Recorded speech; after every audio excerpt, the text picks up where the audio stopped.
And thankfully, the Capital Region has not yet seen any of this violence. Those against the grand jury decision rallied peacefully tonight, right in Albany. News 10 ABC's Amy Cutler was there. And Amy, what message were these protesters trying to send? Well, Elisa, their main message here is that they are fed up with what they called a broken system, and they made their voices heard peacefully. They lined the entrance to City Hall, hundreds of protesters angered and outraged by the grand jury's decision not to indict police officer Darren Wilson.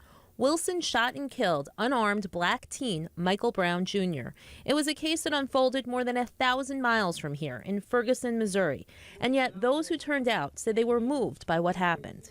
I'm in mourning once again. The system is saying Black lives don't matter, and people are saying, no, that's not true. Protests like this were held across the country as part of a worldwide day of action.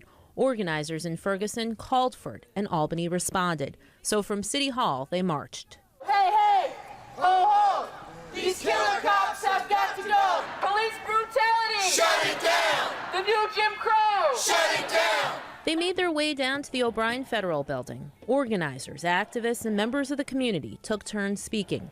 They told the crowd they weren't surprised by the grand jury's decision, that the system is broken, even racist, and not just in Missouri. It's too common that Black people are dying because of cops. Many of the protesters demanded changes to the Civilian Review Board in Albany. Right now, it only has the ability to look over police investigations once they've been completed. The people of Albany, and frankly the police department in Albany, deserve to have an independent process where everybody can really feel confident that it's separate from the police department. Now, I also want to mention the police department's response here. They saw that large turnout and they escorted the group peacefully down to that federal building. Protester after protester that I spoke with tonight says they are fed up with the current system as it is, but they are optimistic that change can and will come. Live in Albany tonight, I'm Amy Cutler for News 10 ABC.